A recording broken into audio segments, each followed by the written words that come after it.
अब हम देख लेते हैं कि कोशिका के बारे में जो अभी तक क्वेश्चन आए हैं। तो नाभिक के अलावा कोशिका के किस कोशिकांग में डीएनए होता है? तो नाभिक के अलावा कोशिका के माइटोकॉन्ड्रिया में डीएनए होता है। अगर पादप में देखें, पादप कोशिका में तो हरित लवक में भी डीएनए होता है।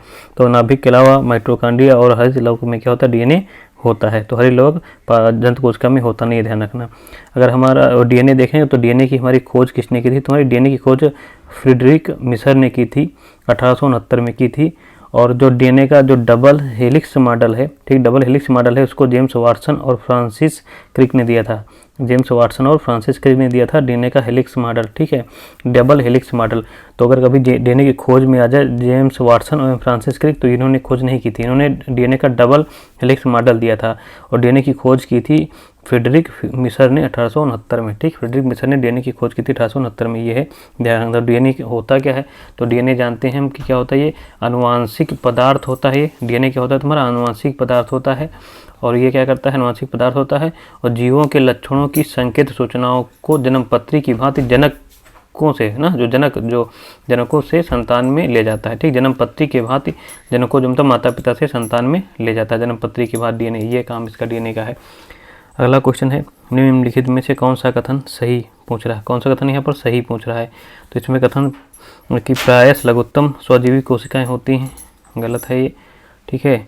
माइकोप्लाज्मा की कोशिका भित्त इम्यूनो शर्करा की बनी होती है, ये भी गलत है। विषाणु समवायराइड एकल तंतु आरएनए अणु से बने होते हैं, ये तुम्हारा सही है, ठीक है। इसमें सही पूछा तो सही है ये, विषाणु समवायराइड जो है एकल तंतु आरएनए एवं अणु से बने होते हैं, ठीक है, ये ध्यान रखना। उसके बाद अगला क्वेश्चन है, निम्नलिखित कथनों में से कौन से पादप और प्राणी कोशिकाओं के बीच सामान्य अंतर में क्या है के बारे में सही है? सही पूछ रहा है, गलत नहीं पूछ रहा, सही पूछ रहा है। तो लिखा है कि पादप कोशिकाओं में सेलुलोज कोशिका भित्तियाँ होती हैं, जबकि प्राणी कोशिका में वे नहीं होती। हाँ, कोशिका भित्ति प्राणी कोशिकाओं में नहीं होती, तो ये सही हो गया तुम्हारा। पादप कोशिकाओं में प्लाज्मा झिल्ली नहीं होती है, गलत है।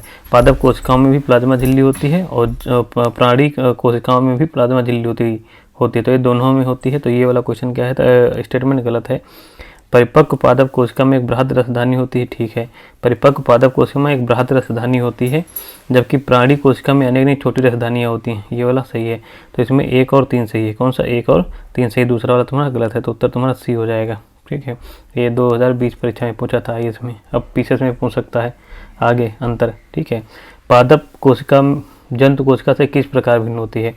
तो पादप कोशिका जंतु कोशिका से किस प्रकार भिन्न होती है? देखो, पादप कोशिका में कोशिका भित्त पाई जाती है, क्या पाई जाती है तुम्हारी? कोशिका भित्त पाई जाती है। पादप कोशिका में तुम्हारी क्या पाई जाती है? तुम्हारी ये कोशिका भित्त पाई जाती है, जंतु कोशिका में पाई नहीं जाती है, इसीलिए क्या होती है तुम्हारी? भिन्न होती है। तो इसमें कोशिका भित्त से तुम्हारा भिन्न हो जाएगा, ये लगा देना, ठीक है। और उसके बाद है, और पादप कोशिका में एक और एक्स्ट्रा चीज़ पाई जाती है, हरित लवक भी पाया जाता है, ठीक, क्या पाया जाता है? हरित लवक भी पाया जाता है। इस ये भी होता तब भी इससे भी हो जाता तुम्हारा कि हाँ ये भिन्न है, ठीक, हरित लवक से। अगला क्वेश्चन है, जंतु कोशिका में निम्न में से क्या अनुपस्थित होता है? तो जंतु कोशिका में क्या अनुपस्थित होता है? सेलुलोज की कोशिका भित्त। देखो यही क्वेश्चन 1991 में पूछा, फिर 2010 में पूछ रहा MPPSS में, तो क्वेश्चन बार बार रिपीट होते हैं। सेलुलोज की कोशिका भित्त, अब थोड़ा टफ क्वेश्चन पूछता है अंतर, ठीक है। जैसे क्वेश्चन आया था उसकी व्याख्या यहाँ पर लिखी है, ठीक है। क्वेश्चन है, जैव कोशिका कौन सा भाग पावर हाउस कहलाता है?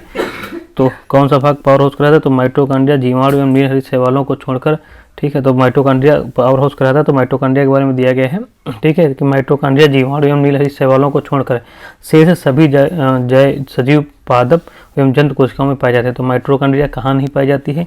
तो जीवाणु और नील हरित शैवालों में माइटोकॉन्ड्रिया नहीं पाई जाती है, ध्यान रखना। तो इनको छोड़कर, जीवाणु एवं नील हरित शैवालों को छोड़कर शेष सभी सजीव में क्या होता है? सजीव पादप एवं जंतु में कोशिकाओं में ये माइटोकॉन्ड्रिया पाई जाती है। श्वसन की क्रिया प्रत्येक जीवित कोशिका के कोशिका द्रव्य एवं माइटोकॉन्ड्रिया में संपन्न होती है। जो श्वसन क्रिया होती है, जितने भी जीवित लोग हैं श्वसन क्रिया करते हैं, तो वो कहाँ होती है? कोशिका के कोशिका द्रव्य एवं माइटोकॉन्ड्रिया में संपन्न होती है। और श्वसन से संबंधित प्रारंभिक क्रियाएं कोशिका द्रव्य में होती हैं। प्रारंभिक क्रियाएं कहाँ होती हैं? कोशिका द्रव्य में होती हैं, तथा शेष क्रियाएं माइटोकॉन्ड्रिया में होती हैं।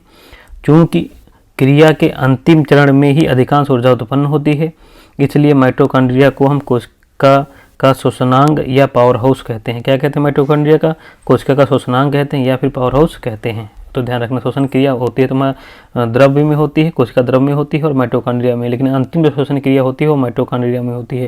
वो अंतिम क्रिया में ही क्या होता है तुम्हारा, अंतिम क्रिया में ही चरण में ही जो अधिकांश ऊर्जा उत्पन्न होती है, इसीलिए माइटोकॉन्ड्रिया को कोशिका का श्वसनांग कहते हैं और पावर हाउस भी कहते हैं, या पावर हाउस कहा जाता है। ये हो गया। अगला क्वेश्चन आया था तुम्हारा, ठीक है, कि निम्न में से किस कोशिकांग को कोशिका का पावर हाउस, तो हमने पढ़ लिया क्यों कहते हैं, माइटोकॉन्ड्रिया कहते हैं क्यों कहते हैं, भी हमने पढ़ लिया, ठीक है। कोशिका का शक्ति स्रोत क्या है तुम्हारा, कोशिका शक्ति स्रोत देखो हमने पढ़ लिया, माइटोकॉन्ड्रिया बार बार क्वेश्चन पूछा गया है। प्लाज्मा झिल्ली बनी होती है, ठीक है, प्लाज्मा झिल्ली किसकी बनी होती है तुम्हारी, ठीक है, प्लाज्मा झिल्ली तुम्हारी, ठीक है, बनी होती है किसकी बनी होती थी, तुम्हारा प्रोटीन से और लिपिड दोनों से बनी होती है, ए और बी दोनों से बनी होती है। प्लाज्मा झिल्ली क्या होती है तुम्हारी, प्रोटीन और लिपिड दोनों से बनी होती है, ठीक है। कोशिका जो ये प्लाज्मा झिल्ली, या इसको कोशिका झिल्ली भी बोलते हैं, प्लाज्मा झिल्ली को कोशिका झिल्ली भी बोलते हैं।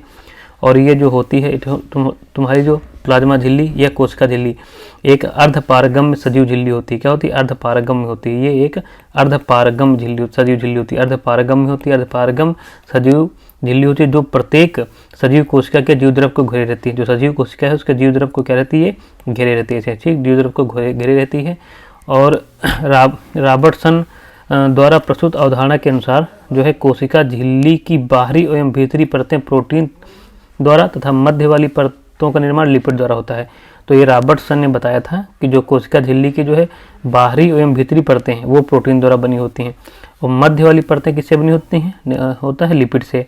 मध्य वाली परतें जो है लिपिड से बनी होती हैं, मध्य वाली परतें जो है लिपिड से बनी होती हैं, और बाहरी परत और इसकी भीतरी परत जो है भीतरी परत वो प्रोटीन से बनी होती है। इसलिए प्लाज्मा झिल्ली जो है लिपिड एवं प्रोटीन दोनों से बनी रहती है। एक हो गया। अगला क्वेश्चन है, क्वेश्चन आया था तुम्हारा कि प्रोटीन संश्लेषण में, ठीक है, निम्न कोशिकांगों में से सबसे अधिक भूमिका किसकी है। तो जो कोशिका में प्रोटीन संश्लेषण में अगर देखें, ठीक, प्रोटीन सिंथेसिस में देखें तो सबसे ज़्यादा भूमिका किसकी रहती है, तो कोशिका में प्रोटीन सिंथेसिस में अंतःद्रवी जलिका और राइबोसोम की भूमिका महत्वपूर्ण है। किसकी, तो प्रोटीन संश्लेषण में, कोशिका में जो प्रोटीन संश्लेषण होता है उसमें अंतःद्रवी जलिका एवं राइबोसोम्स की भूमिका बहुत महत्वपूर्ण है, ठीक है। किसकी, अंतःद्रवी जलिका की और राइबोसोम्स की भूमिका बहुत महत्वपूर्ण है। एक अंतःद्रवी जलिका की कला से राइबोसोम्स लगे रहते हैं, एक अंतःद्रवी जलिका की कला से क्या लगे रहते हैं, राइबोसोम्स लगे रहते हैं, तथा ये राइबोसोम जो क्या करते हैं, प्रोटीन संश्लेषण के निर्माण स्थल हैं। क्या है, निर्माण स्थल है, वर्क बेंच बोलते हैं इनको, वर्क बेंच बोल के तो राइबोसोम्स को बोलते हैं, ठीक है। राइबोसोम्स होते कहाँ हैं, अंतःद्रवी जलिका की कला से लगे रहते हैं, और यही प्रोटीन संश्लेषण के निर्माण स्थल है, मतलब वर्क बेंच है। ये ध्यान रखना, क्वेश्चन आया है, बार बार पूछ सकते हैं इसको दोबारा। फिर प्रक्रमित कोशिका मृत्यु, प्रक्रमित कोशिका मृत्यु मतलब प्रोग्राम्ड सेल डेथ के कोशिकीय और आणविक नियंत्रण को क्या कहते हैं, ठीक है। प्रक्रमित कोशिका मृत्यु मतलब प्रोग्राम्ड सेल डेथ और आणविक नियंत्रण सेलुलर एंड मॉलिक्यूलर कंट्रोल को क्या कहते हैं, ठीक, कोशिकीय और आणविक नियंत्रण को क्या कहते हैं। तो इसको हम क्या कहते हैं तुम्हारे, ठीक है। तो प्रक्रमित ये तुम्हारा, ठीक, इसे कहा जाता है हमारा एप्टासिस, क्या कहते हैं, एप्टासिस बोलते हैं, एप्टासिस बोलते हैं, ठीक है। तो प्रक्रमित जो है तुम्हारा प्रोग्राम्ड सेल डेथ, जिसको पीसीडी कहते हैं, प्रोग्राम्ड सेल डेथ में कोशिकीय और आणविक नियंत्रण, ठीक है, ये जो होता है तुम्हारा प्रकृत कोशिका मृत्यु में कोशिकीय और आणविक नियंत्रण को एप्टोसिस कहते हैं। क्या कहते हैं तुम्हारा, एप्टोसिस कहते हैं। यह भ्रूणी विकास तथा अंगों के प्रति विकास के समय होती है। जो यह क्रिया है, एप्टोसिस क्रिया कब होती है, जब भ्रूणी विकास होता है और अंगों के प्रति विकास होता है, उस समय ये क्रिया होती है, एप्टोसिस होती है। मतलब प्रक्रमित कोशिका मृत्यु होती है और कोशिकीय आणविक नियंत्रण होता है कब, जब भ्रूण का विकास होता है, अंगों का विकास होता है, उस समय होती है। तो हमारे तंत्र में अधिकतम एटीपी अणु उत्पन्न करने वाला पद क्या कहलाता है। जो हमारे तंत्र में है अधिकतम एटीपी अणु कौन उत्पन्न करता है, अधिकतम एटीपी अणु किस चक्र में उत्पन्न होता है, तो वो है क्रेब्स चक्र। कौन सा होता है, क्रेब्स चक्र। इतने अभी कोशिका के बारे में क्वेश्चन पीसीएसओ में पूछे गए हैं, तो ये दोबारा भी पूछ सकते हैं। और इसे हम देख लेते हैं अंतर क्या है तुम्हारा कोशिका में, ठीक है। दो हमारा एनसीईआरटी का मैप है, तो देखो ये जो है हमारी पादप कोशिका है और ये हमारी जंतु कोशिका है। तो इसके अच्छा से स्क्रीनशॉट ले लेना, ये तुम्हारा एक बार देख लेना कि देखो जो ये है कोशिका भित्त और हरित लवक जिसे हम क्लोरोप्लास्ट कहते हैं, ठीक है, ये इसी में पाया जाता है, केवल किसमें, पादप कोशिका में, ठीक है, ये केवल पादप कोशिका में ही पाया जाता है। और ये तुम्हारा तारक केंद्र जो है ये केवल जंतु कोशिका में पाया जाता है। तो देखो दो चीज़ें तुम्हारी जो होती हैं जंत कोशिका में, जो हमारी पादप कोशिका में पाई जाती हैं दो चीज़ें, लेकिन जंत कोशिका में नहीं पाई जाती, वो ये हैं कोशिका भित्त और हरित लवक। क्या है? हरित लवक। ये दो चीज़ें हैं, ठीक है, जो हमारा को जंत कोशिका में नहीं पाई जाती, जंत कोशिका में अनुपस्थित होती हैं। और जंत कोशिका में एक ऐसी चीज़ है जो पादप कोशिका में नहीं पाई जाती, वो है तारक केंद्र। तारक केंद्र जो है तुम्हारा केवल जंत कोशिका में पाया जाता है, वो इसमें क्या है तुम्हारा, इसमें नहीं पाया जाता है, तुम्हारा पादप कोशिका में पाया जाता है। तो बाकी सारी चीज़ें चाहे वो प्लाज्मा झिल्ली हो, दोनों में, प्लाज्मा झिल्ली दोनों में है, लाइसोसोम दोनों में है, राइबोसोम दोनों में है, माइटोकॉन्ड्रिया दोनों में है, खुरदरी अंतरह द्रवी जलिका भी दोनों में है, कोशिका द्रव्य दोनों में है, केंद्रक भी दोनों में है, केंद्रीय झिल्ली दोनों में भी है, चिकनी अंतरा केंद्रीय जलिका दोनों में है, ग्लाजी उपकरण दोनों में है। बाकी सब है प्लाज्मा झिल्ली, लाइसोसोम्स, राइबोसोम्स, माइटोकॉन्ड्रिया, खुरदरी अंतरा जलिका, कोशिका द्रव्य, केंद्रक, केंद्रकीय झिल्ली, चिकनी अंतरा जलिका, ग्लाजी उपकरण, ये दोनों में पाए जाते हैं, पादप कोशिका हो चाहे जंत कोशिका हो। और तारक केंद्र केवल जंत कोशिकाओं में पाया जाता है, पादप कोशिकाओं में नहीं पाया जाता है। कोशिका भित्त और हरित लवक ये केवल पादप कोशिकाओं में पाए जाते हैं और जंत कोशिकाओं में नहीं पाए जाते। और दूसरा जो वही है रितिका, जिसे हमने अभी पढ़ा था, ठीक है, इसमें जो है रितिका देखो कितनी बड़ी पाई जाती है, ठीक है, इसमें छोटी छोटी पाई जाती हैं। इसमें क्या पाई जाती हैं? जहाँ छोटी छोटी पाई जाती हैं। ये क्वेश्चन ऐसा पूछा था तुम्हारा ना कि वो इसमें छोटी पाई जाती है, इसमें बड़ी पाई जाती है, ठीक है, तो ये ध्यान रखना इतना, ठीक है। तो यही तुम्हारा कोशिका के बारे में हो गया। अगर और कोशिका के बारे में पढ़ें तो हम ये पढ़ सकते हैं, ठीक है, कि कोशिका है क्या? जीवों की संरचना और क्रियात्मक इकाई, जीव शरीर की सबसे छोटी इकाई है कोशिका। जो कोशिका है जीवों की संरचनात्मक और क्रियात्मक इकाई है, ठीक है, जीव शरीर की सबसे छोटी इकाई है कोशिका। इसकी खोज किसने की थी कोशिका की? तो रॉबर्ट हुक ने की थी, इंग्लैंड के निवासी थे, 1665 में उन्होंने इसकी कोशिका की खोज की थी। कोशिका के प्रकार कैसे होते हैं? यूकैरियोट कोशिकाएं होती हैं और प्रोकैरियोटिक कोशिकाएं होती हैं। तो यूकैरियोट कोशिकाएं क्या होती हैं? इसमें केंद्र कला की उपस्थिति होती है और प्रोकैरियोटिक कोशिका में केंद्र कला अनुपस्थित रहती है। और यूकैरियोटिक कोशिकांग, ठीक है, कोशिकांग उपस्थित होते हैं, ठीक है, यूकैरियोटिक में कोशिकांग उपस्थित होते हैं और इसमें गुणसूत्रों की संख्या अधिक होती है यूकैरियोटिक में, और प्रोकैरियोटिक में केवल एक गुणसूत्र होता है। और यूकैरियोटिक में बहुकोशिकीय जीवों में उपस्थित होती है। ये जो यूकैरियोटिक कोशिका है बहुकोशिकीय जीव जैसे है मनुष्य, कुत्ता, हाथी आदि इसमें होता है।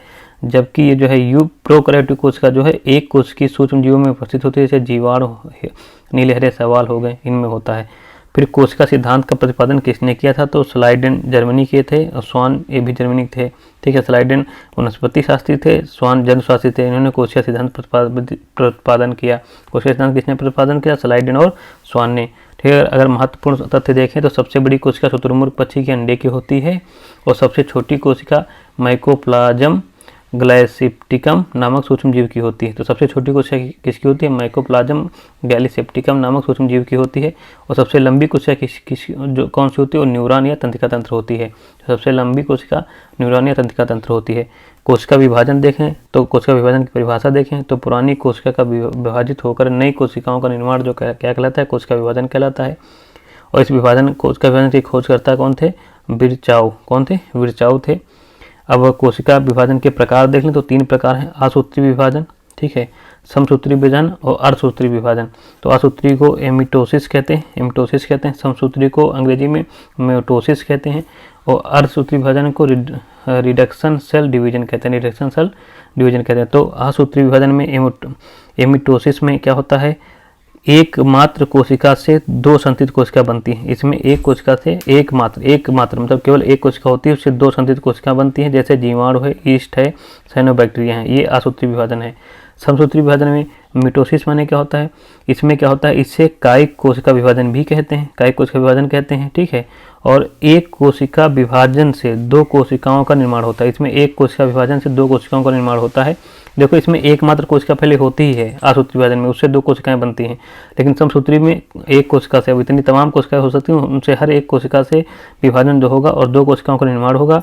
इसमें गुणसूत्रों की संख्या अपरिवर्तित रहती है। गुणसूत्रों की संख्या क्या रहती है? समसूत्री विभाजन में अपरिवर्तित रहती है और एक कोशिका से 2 कोशिकाओं का निर्माण होता है। इसे कायिक कोशिका विभाजन भी कहते हैं। अर्धसूत्री विभाजन देख लें तो इसे न्यूनकालिक कोशिका विभाजन कहते हैं। अर्धसूत्री विभाजन को यह केवल जनन कोशिकाओं में होता है। किस कोशिकाओं में होता है? केवल जनन कोशिकाओं में होता है। जनन कोशिका में विभाजन होता है। इसमें गुणसूत्रों की संख्या घटकर आधी रह जाती है। गुणसूत्रों की संख्या घटकर आधी, अर्धसूत्री नाम भी है। इसमें 4 कोशिकाएं बनती है। इसमें कितनी कोशिकाएं बनती हैं? 4 कोशिकाएं। तो ये अंतर ध्यान रखना। ज़्यादा नहीं है। इसमें इंपॉर्टेंट चीज़ें हम देखेंगे। कोशिका कला का निर्माण किससे होता है? प्रोटीन व वसा से होता है। तो कोशिका कला जो होती है, ये कोशिका की संरचना है। कोशिका में कितनी चीज़ें होती हैं मेन तो देखें। कोशिका संरचना, इसमें कोशिका कला होती है नंबर 1 पे, और इसका निर्माण प्रोटीन व वसा से होता है। नंबर 2 क्या होता है कोशिका संरचना में? केंद्रक होता है, जिसके खोजकर्ता रॉबर्ट ब्राउन है। केंद्रक होता है, इसके खोजकर्ता कौन है? रॉबर्ट ब्राउन है। केंद्रक का कार्य क्या देखें तो यह कोशिकीय गतिविधियों का नियंत्रण करता है। ठीक है, कोशिकीय गतिविधियों का नियंत्रण करता है केंद्रक।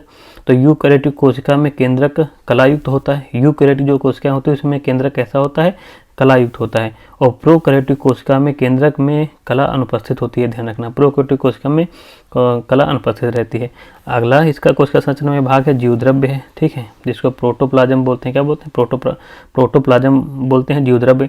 तो इस शब्द का प्रयोगकर्ता जो है पुरकिंजे थे। पहली बार पूछ सकता है, छोटी छोटी परीक्षा में पूछता है पुरकिंजे। जीवद्रव्य का प्रयोग किसने किया? पहले पुरकिंजे किया।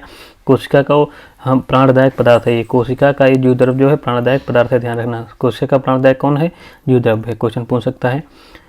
और नंबर 4 है कोशिका भित्त। तो केवल पादप कोशिका में कोशिका भित्त होती है। शैवालों और हरे पौधों की कोशिका जो है भित्त सेलुलोज की बनी होती है। शैवाल और हरे पौधे हैं, उनकी कोशिका भित्त किसकी बनी होती है? सेलुलोज की बनी होती है। कोशिका भित्त ध्यान रखना सेलुलोज की बनी होती है। और कोशिका भित्त केवल पादप कोशिकाओं में होता है। ये हो गया। उसके बाद कोशिका के प्रमुख अगर हम भाग देख लें जो पूछे जाते हैं, कोशिका भित्त हमने देखा है पादपों में होती है, केवल पादप में होती है, सेलुलोज की बनी होती है। और कोशिका का सबसे बाहरी आवरण होता है कोशिका भित्त। राइबोसोम्स देखें तो इसका नामकरण पैलाडे द्वारा दिया गया था। किसके द्वारा? पैलाडे द्वारा इसका नामकरण किया गया राइबोसोम्स का। ठीक है, राइबोसोम्स का पैलाडे द्वारा नामकरण किया गया। ये प्रोटीन संश्लेषण में सहायक होता है राइबोसोम्स, और इसका अन्य नाम है प्रोटीन की फैक्ट्री। तो राइबोसोम्स का अन्य नाम क्या है? प्रोटीन की फैक्ट्री, ध्यान रखना। केंद्रक देख लें तो इसका खोजकर्ता रॉबर्ट ब्राउन है। 1831 में खोजा था केंद्रक को। यूकैरियोटिक कोशिकाओं में उपस्थित होता है, और ये अनुवांशिक पदार्थ डीएनए का स्रोत है। केंद्रक क्या है? अनुवांशिक पदार्थ डीएनए का स्रोत है, या यूकैरियोटिक कोशिकाओं में उपस्थित होता है। गलाजी बॉडी, जिसको गलाजी इकाई भी बोलते हैं। गलांग क्या है? गलाजी बॉडी या गलाजी इकाई। तो इसकी खोजकर्ता कैमिलियो गलाजी है, 1898 में किया था। ठीक है, गलाजी बॉडी के खोजकर्ता कौन है? कैमिलो गलाजी, 1898 में किया था खोज इसकी। ये क्रियात्मक इकाई है। ठीक है, ठीक, क्रियात्मक इकाई सिस्टर्नी है। इसकी क्रियात्मक इकाई क्या होती है? सिस्टर्नी होती है। इसका अन्य नाम गलाजी उपकरण, कोशिका के अणुओं का यातायात प्रबंधक भी कहते हैं इसको। ठीक है, गलाजी उपकरण कोशिका के अणुओं का यातायात प्रबंधक भी कहलाता है। ठीक है, ग्लाइकोप्रोटीन व ग्लाइकोलिपिड का निर्माण भी करता है। ये ग्लाइकोप्रोटीन और ग्लाइकोलिपिड का निर्माण भी करता है गलाजी का। ठीक है, गलाजी बॉडी ये हो गया। फिर अगला अंग देख लें माइटोकॉन्ड्रिया, जिसको सूत्र कणिका भी बोलते हैं हिंदी में। माइटोकॉन्ड्रिया को सूत्र कणिका बोलते हैं। खोजकर्ता तो है इसका अल्बर्ट वान कोलिकर 1857 में। अल्बर्ट वान कोलिकर 1857 में, जब 1857 का विद्रोह हुआ था तभी अल्बर्ट वान कोलिकर माइटोकॉन्ड्रिया की खोज कर रहे थे। और भारत में तो लोग आज़ादी के लिए लड़ रहे थे, इसलिए कहाँ से खोजे होंगे। ठीक है, नामकरण कौन किया था इसका? बेंडा द्वारा नामकरण किया गया था। श्वसन संबंधी क्रियाएँ इसी में होती हैं। माइटोकॉन्ड्रिया में जीवाणु एवं नीलहरित शैवालों में अनुपस्थित होता है। ये जीवाणु एवं नीलहरित शैवालों में अनुपस्थित होता है, हमने आगे पहले देख चुके हैं ये। इसका अन्य नाम कोशिका का पावर हाउस है। ठीक, अन्य नाम क्या है कोशिका का? ये पावर हाउस है। कोशिका का श्वसनांग भी से कहते हैं ना, कोशिका का पावर हाउस या कोशिका का श्वसनांग भी कहते हैं। क्रेब्स चक्र, जहाँ जिसमें ज़्यादा एटीपी, सबसे ज़्यादा एटीपी बनते हैं, एटीपी अणु बनते हैं, ये क्रेब्स चक्र इसी में कोशिका माइटोकॉन्ड्रिया में ही होता है। ठीक, क्रेब्स चक्र माइटोकॉन्ड्रिया में ही होता है। अंतःद्रवी जलिका, अंतःद्रवी जलिका क्या है? ये राइबोसोम्स इसी में से चिपके रहते हैं। ठीक है, अंतःद्रवी जलिका राइबोसोम इसी से चिपके रहते हैं। लिपिड संश्लेषण का प्रमुख स्थल है ये। लिपिड संश्लेषण का प्रमुख स्थल है तुम्हारा कौन? अंतःद्रवी जलिका। ठीक है, अब लाइसोसोम देख लें। इनका अन्य नाम आत्मघाती शैली है, जिसको हम सुसाइड बैग भी कहते हैं, सुसाइडल बैग कहते हैं। तो लाइसोसोम्स का अन्य नाम आत्मघाती शैली, जिसको सुसाइडल बैग भी कहते हैं। खोजकर्ता डी डूबे हैं 1955 में। और गलाजी काय में निर्माण होता है इसका। लाइसोसोम का निर्माण कहाँ होता है? गलाजी काय में निर्माण होता है। स्तनधारियों की लाल रक्त कणिकाओं में अनुपस्थित होता है। ठीक, स्तनधारियों की जो लाल रक्त कणिकाएँ होती हैं उनमें अनुपस्थित रहता है गलाजी। ठीक है, लाइसोसोम्स। लवक, अगला अंग क्या है? लवक है कोशिका, मतलब लवक प्रमुख संरचना में आता है। तो केवल पादपों में उपस्थित होता है लवक। ठीक है, जंतुओं में लवक रहता नहीं है। और ठीक है, हरित लवक क्या है ये? इसको हरित लवक जो है, इसकी खोज किसने की थी? हैकले ने की थी 1865 में, हैकले ने की थी। अब थोड़ा और कोशिका में बचा वही अंतर जो हमने अभी फिगर से देखा था। तो हम देखें कोशिका भित्त केवल किस में होती है? पादप कोशिका में होती है, जंतु कोशिका में अनुपस्थित रहता है। लवक भी केवल पादप कोशिकाओं में रहता है और जंतु कोशिका में अनुपस्थित रहता है। तारक काय जो है तुम्हारा केवल इसमें होता है जंत कोशिका में, और इसमें पादप कोशिका में उपस्थित रहता है। और रितिका क्या रहती है, पादप कोशिका में बड़ी होती है और जंत कोशिकाओं में छोटी छोटी होती है। जैसे हमने फिगर में देखा था रितिका को, ठीक है, ये देखो फिगर देखा ना, ये रितिका है, पादप कोशिका में बहुत बड़ी होती है और इनमें छोटी छोटी कहीं इधर उधर पड़ी होंगी छोटी छोटी, ठीक है, रितिकाएँ, ये ध्यान रखना। बाकी वही हो गया तुम्हारा कोशिका के बारे में, ठीक है। जय हिंद, जय भारत।